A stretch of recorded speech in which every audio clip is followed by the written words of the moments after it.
Bueno, desde hace justamente casi 10 años vivo en un pueblito del noreste de Estados Unidos que se llama Middlebury, en el estado de Vermont, que es justo la frontera con Canadá. Me fui para allá para trabajar en la principal actividad profesional que acompaña mi escritura, que es la enseñanza. Soy profesor en Middlebury College, que es una universidad pequeña situada en este pueblo que acabo de mencionar, ¿no? Mi labor como docente se reparte en dos flancos, ¿no? Por un lado, me dedico a enseñar lengua, enseño distintos niveles de español, desde el principiantes hasta los más avanzados, ¿no?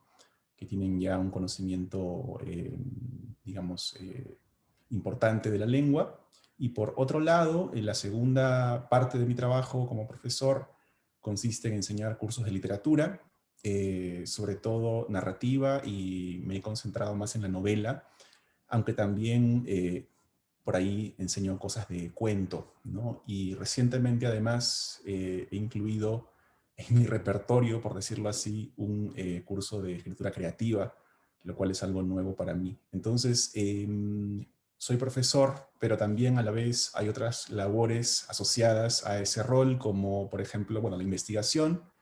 No me defino como crítico literario ni como investigador, pero practico esas artes, por decirlo de alguna manera, y son cercanas a la creación literaria también, aunque diferentes, ¿no? Y naturalmente los trabajos administrativos asociados al cargo que desempeño. Claro, efectivamente, las actividades que acabo de enumerar acompañan, ¿no? Giran en torno de esta actividad principal mía, que es la creación literaria, que no la considero una actividad profesional ni una carrera, sino más bien como una emanación simplemente de quién soy yo y de lo que constituye el sentido de mi existencia, ¿no? Eh, Tal vez decir que he intentado en mi vida rodearme de actividades que están vinculadas con la creación literaria, ¿no? La enseñanza, la investigación. No soy ningún Hemingway, por decirlo de esa forma, sino que más bien también, ¿no? A los 24 años de edad, terminando la carrera de literatura en Lima, donde nací y crecí, decidí o fui empujado más bien, no sé cómo explicarlo, hay diversas maneras de verlo, ¿no? A migrar, ¿no? Y fui a Estados Unidos. Originalmente llegué a la ciudad de Boulder, Colorado, donde estudié un doctorado en literatura latinoamericana y me quedé durante 6 años, ¿no? Esa fue mi primera experiencia fuera del país. Antes de eso no había vivido más que en mi ciudad natal, ¿no? Entonces fue un shock cultural desde muchos puntos de vista, ¿no?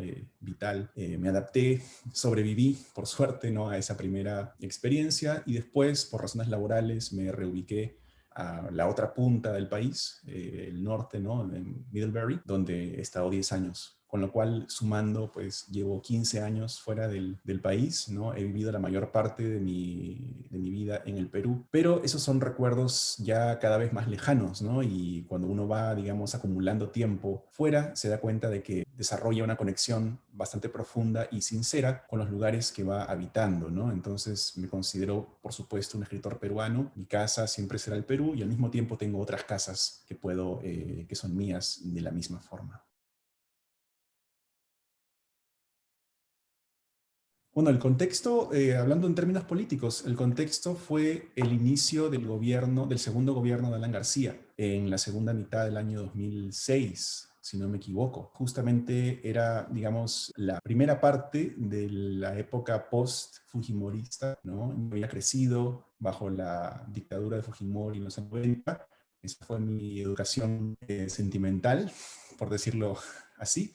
Y luego vino el gobierno de Toledo, que supuso para mí y para mucha gente, para mi generación, una esperanza parcialmente frustrada, ¿no? Y luego el regreso al pasado con Alan García. Entonces me fui con una ambivalencia frente al Perú, porque por un lado había, digamos, esta ilusión de un cambio, la salida de un régimen muy opresivo, pero por otro lado habían estos fantasmas del ayer que empezaban a regresar y que nos iban a precipitar. No lo sabía yo ni nadie en ese momento, pero en un ciclo de repeticiones, ¿no? Felizmente tal vez se pueda romper en este momento, ¿no? La razón, digamos, primordial en un sentido más literal fue profesional, ¿no? Simplemente para una persona como yo que había estudiado literatura, el mensaje que yo recibía de todas partes, tanto de mi familia como de la sociedad, de los propios profesores, de la gente que me rodeaba, era: acá no hay tanto lugar para ti, ¿no? O sea, si quieres ser profesor, si quieres ser escritor, si quieres dedicarte a la literatura, en el Perú los espacios son muy reducidos, ¿no? Y entonces lo normal, lo natural era el cauce de la migración, ¿no? No solamente yo, sino mucha gente se fue en esa época y se continúa yendo hasta el día de hoy, ¿no? Entonces siempre asumí eso como un destino deseable, como una forma interesante de proseguir con mi profesión, que era bueno, quería ser profesor, quería dedicarme a la investigación también. Son actividades profesionales que considero importantes para mí, aunque no sean el corazón de mi identidad más profunda, ¿no? Pero bueno, como dice Ricardo Piglia, siempre hay una historia uno y una historia dos, una historia visible y una historia invisible, ¿no? La historia visible es la profesional, pero la invisible o la más íntima tiene que ver con mis deseos, expectativas, toda esa parte inconsciente que interviene muchas veces en las decisiones importantes de la vida y que uno solo retrospectivamente puede entender. Y además tentativamente, porque nunca, incluso, ¿no? Uno mismo a veces no tiene claro por qué hace las cosas que hace. En mi caso me fui para ser escritor, ¿no? Vagamente, torpemente, un poco irreflexivamente, siguiendo modelos de autores que se habían ido de sus países, ¿no? Yo creo que eso está muy presente en mucha de la gente que quiere escribir, ¿no? Este casi mandato, ¿no? De salir y de además acercarse a ciertos centros culturales para poder en esos espacios encaminarse hacia su vocación, ¿no? Bueno, si hablamos del boom, todos los autores del boom, que sigue siendo referente a pesar de todo, se fueron de sus lugares para poder escribir, ¿no? Y esa fue parte de la historia 2. Otra cuestión es también algo más profundo, aún más personal.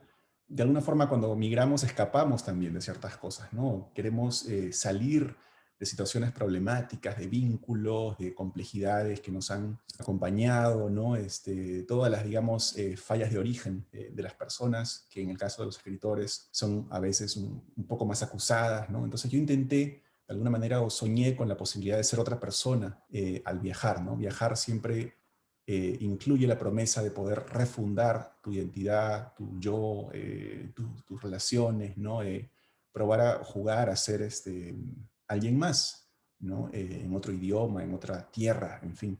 Esa fantasía, por decirlo de alguna manera, porque al final no es una realidad, sino una expectativa, ¿no?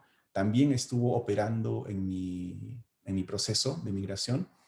Y bueno, solamente aprendí lo que muchos migrantes aprendemos, que es que uno se lleva a su país, se lleva a su familia, se lleva a sus amigos, se lleva sus recuerdos consigo, ¿no? Y se lleva a sí mismo, ¿no? Nunca es imposible escapar de quién eres, de tus condicionantes, ¿no? Y al final es importante reconciliarse con esa identidad, ¿no? Uno puede ser distintas personas, pero al final hay un tronco que permanece, ¿no? Bueno, para empezar, tengo que decir que fue una experiencia positiva en términos generales. O sea, creo que no me equivoqué al irme, ¿no? Sería bastante triste que te dijera ahora, no, fue un grave error, ¿no? No creo que no lo fue.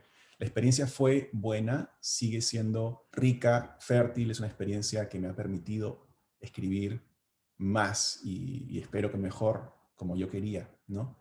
Dicho esto, es verdad también que hay no solamente para mí, para cualquier escritora que migra, hay dilemas, ¿no? Y hay algunos desafíos. Quiero hablar de un par, ¿no? Que son importantes. El primero para mí, siendo que yo me fui a estudiar, ¿no? Y seguí una carrera, una maestría primero, luego un doctorado, un total de 6 años de estudios intensos, siendo que me dediqué mucho a esto y me lo tomé muy en serio. En algún momento la escritura no quedó en un segundo plano internamente, pero sí no podía dedicarle el tiempo que yo quería a escribir ficción, porque estaba escribiendo artículos, estaba aprendiendo, estaba estudiando, estaba instruyéndome en los modos, ¿no? En los protocolos de la academia, ¿no? Y aquí hay un dilema particularmente interesante, creo yo, para quienes compaginamos o intentamos compaginar academia y creación, que es que cuando entramos a ese mundo de la academia con el sueño de ser escritor, esperamos muchas veces que nos ayude, ¿no? Que ser profesores o rodearnos de profesores, rodearnos de camaradas que tengan la vocación crítica, nos va a ayudar a escribir mejor, nos va a encaminar, ¿no?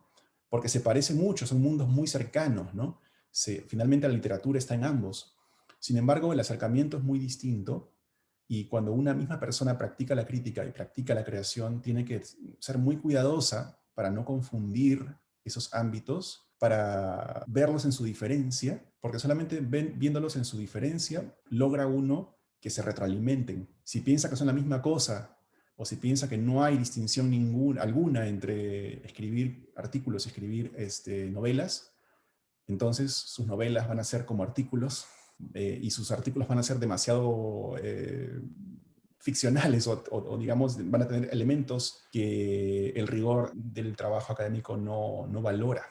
Y otro que quiero mencionar es el tema de la comunión con otros escritores. Yo cuando me fui del Perú había tenido en Lima la posibilidad de tener contactos con otras personas que como yo querían escribir o estaban escribiendo, habían publicado ya. Se hablaba incluso de una generación, la generación del 2000, en fin, había mucha gente con la cual yo dialogaba permanentemente. Había eventos, había revistas, había un mundo, un mundillo cultural muy vital que yo, sin darme cuenta, fui incorporando a mi identidad y me fui creando un sentido de pertenencia muy fuerte. Lo dejé de golpe, me quedé sin eso en Estados Unidos y lo eché mucho en falta, ¿no? Se vio reemplazado por la comunidad académica, pero se trata de mundos paralelos, básicamente, ¿no? Entonces, un desafío fue reconstruir eso para mí. Lo reconstruí a través de profesores que también eran escritores. Por ejemplo, bueno, un gran crítico y también novelista, Peter Elmore, ¿no? Que muchos hemos leído, conocemos y valoramos. Él fue para mí un interlocutor fundamental, ¿no?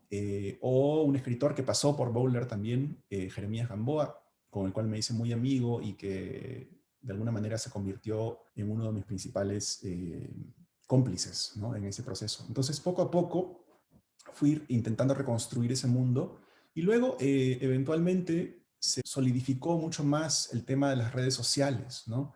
Que es un tema que puede ser muy frívolo, pero que tiene una dimensión muy importante. Realmente nos permite a quienes estamos fuera participar de alguna manera, enterarnos de lo que ocurre en el Perú y interactuar realmente con el medio de maneras que antes no era posible, ¿no? Mantener esas dos cuestiones, la pertenencia al medio literario y la distinción, retroalimentación, pero también problemática, semejanza entre la creación y la academia. Son algunos desafíos que encontré.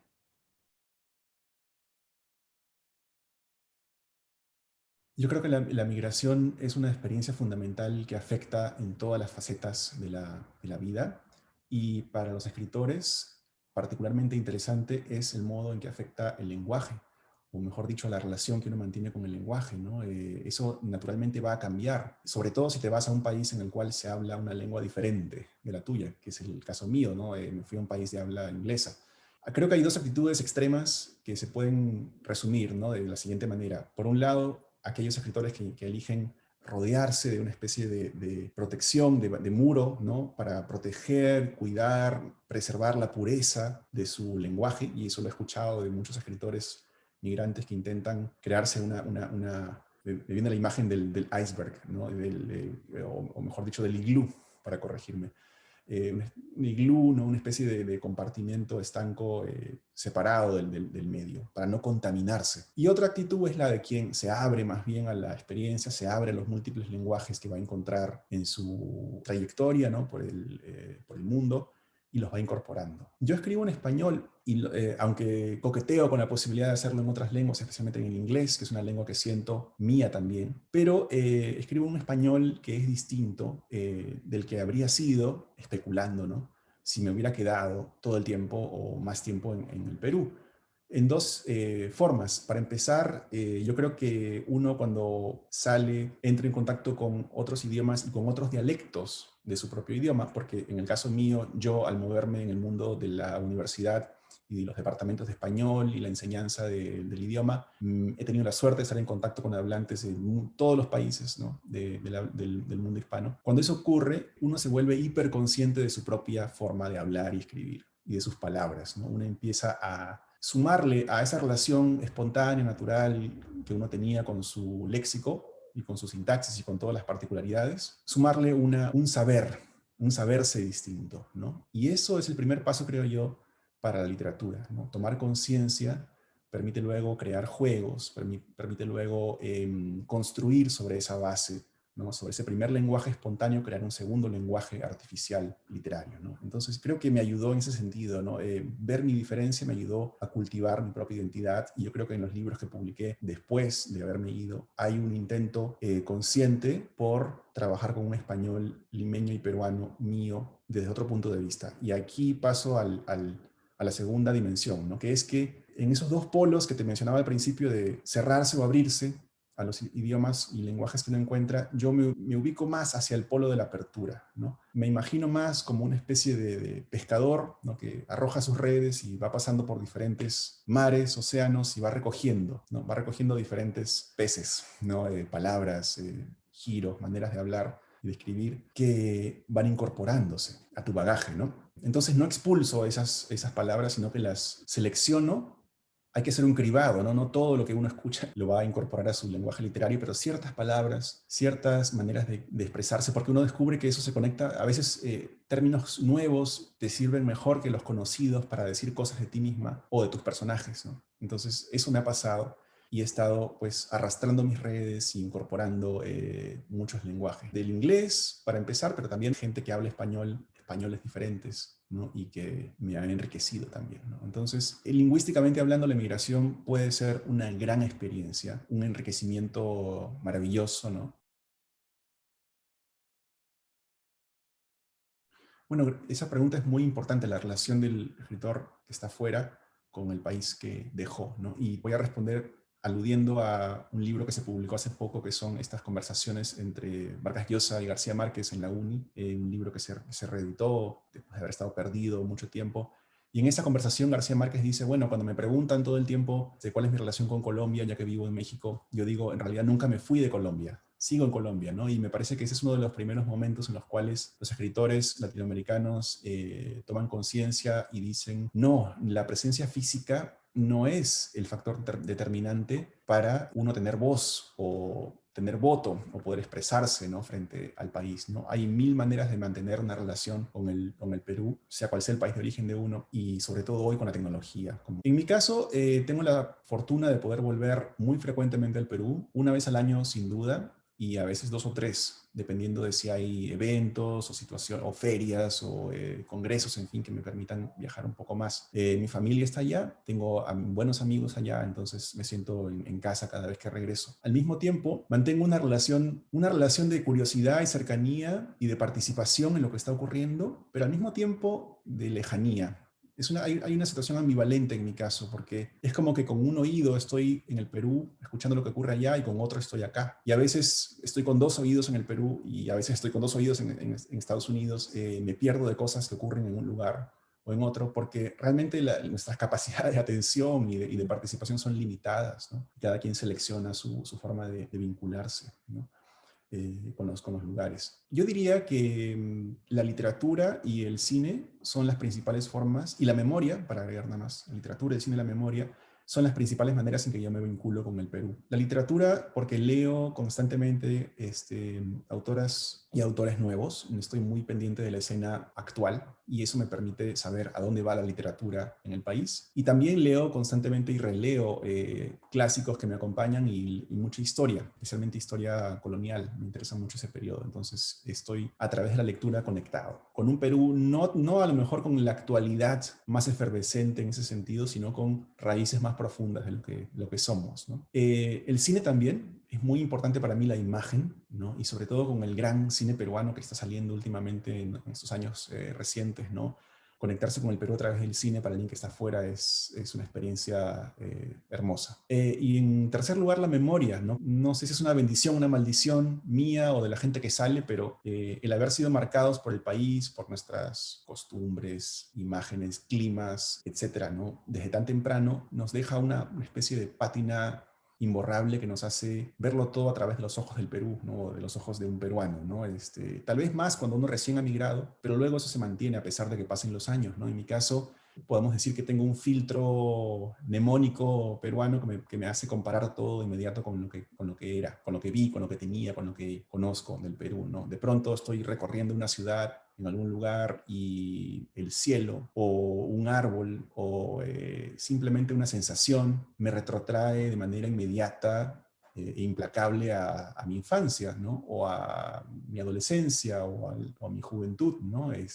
Momentos, conversaciones, personas que de alguna forma están también en el nuevo lugar que físicamente estoy recorriendo, ¿no? No hago distinción entre la memoria y la experiencia, todo está en la realidad, es parte de la realidad, ¿no? Entonces, el Perú está conmigo también de esa forma, para decirlo de manera muy trillada, ¿no? Múltiples maneras de vincularse con el Perú. A estas alturas no se puede negar esa pertenencia ni ese vínculo, ni decir que porque te hayas quedado allá tengas más derecho, ¿no? A la pertenencia o a la opinión o a lo que sea, ¿no? Realmente eso es anecdótico, en mi opinión. El Perú está completamente presente en lo que escribo, de diferentes maneras, a veces unas más obvias y otras más encubiertas, ¿no? Por un lado están las novelas que escribo y que localizo en un espacio peruano, ¿no? Por ejemplo, una novela reciente que publiqué, El Imperio de las Mareas, es una novela situada en una Lima que imagino inundada, con una imaginación más bien distópica, ¿verdad?, de la ciudad. Esa es una forma, digamos, más evidente, ¿no?, de vincularse con el país literariamente hablando. También está otra forma, que es incluir personajes peruanos en espacios no peruanos, ¿no? Y también lo hago mucho, lo he hecho mucho y lo seguiré haciendo. En mi novela La fiesta del humo, por ejemplo, esto es así, ¿no? Son extranjeros en otros ámbitos. También está el lenguaje, ¿no? El lenguaje peruano, nuestras palabras, nuestros hábitos lingüísticos están constantemente, quiera yo o no, en lo que escribo. Entonces, lingüísticamente hablando, el Perú está allí, ¿no? Y finalmente, el Perú como una metáfora, diría yo, ¿no? Como una metáfora de algo más. En lo que he escrito yo en particular, siempre la metáfora es el pasado, ¿no? El Perú es el pasado, el Perú es los años 90, el Perú es esa oscuridad. Y también es la luz de experiencias infantiles, experiencias de felicidad, ¿no? La familia, luces y sombras entonces, ¿no? Pero siempre a través de la metáfora del Perú.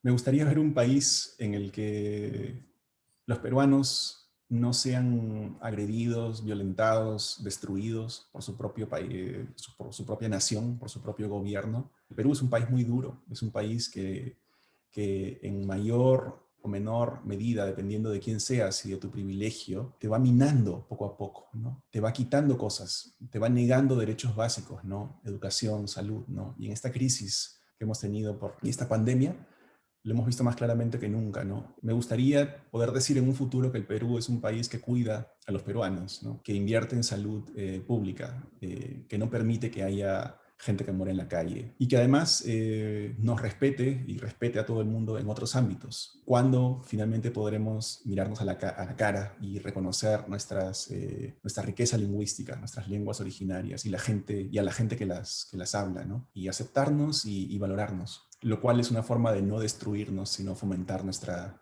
vida, nuestra realidad y nuestro valor como gente, como pueblo, ¿no? Me gustaría ver eso, ¿no? Y me gustaría, voy a decir algo más para cerrar, ver un país donde las llamadas élites o las clases privilegiadas no sean tan canallas, tan mezquinas y tan inmaduras y tan frívolas, ¿no? Lo hemos visto muy claramente en esta elección donde el egoísmo y la cortedad de miras y el pánico nos han convertido en un país dividido y han sacado lo peor de estas llamadas élites, que es justamente voy a resumirlo con la palabra deshumanización. Me gustaría ver un país donde estas personas que han tenido la suerte de tenerlo todo, miren un poquito más allá y sean capaces de aceptar que el país es más, ¿no? Que hay más cosas y más personas que ellos mismos.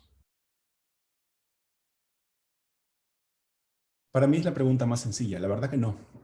Bueno, la respuesta fácil es, ya vivo en el Perú, entonces ¿para qué imaginaría volver? No sé, ya la pregunta es absurda. Pero bueno, no, al principio sí, al principio incluso llegué a arrepentirme de haberme ido. Llegué a pensar, no, esto es una equivocación, debo regresar, me estoy perdiendo de cosas, ¿no? Creo que cuando uno se va, tiene un poco la fantasía de que la vida real continúa y uno como está un poco a la deriva, ¿no? En un desubicado, ¿no? En un espacio que no le corresponde y que entonces debe, por consecuencia, debe volver o por lo menos añorar el regreso, ¿no? Yo viví en ese estado durante mucho tiempo, planificando regresos, después se frustraban los regresos, eso producía dolor, producía una amargura en mí, ¿no? Pero hoy en día, después de 15 años, creo que después de que se cumplió una década, empecé a darme cuenta de que no, esta es mi casa también, no soy de aquí, pero este es mi lugar también, ¿no? Y yo tengo una responsabilidad también, que es la de vivir plenamente el lugar, que es mi casa, ¿no? Que es este pueblo, para empezar, a un nivel local y también este país a un nivel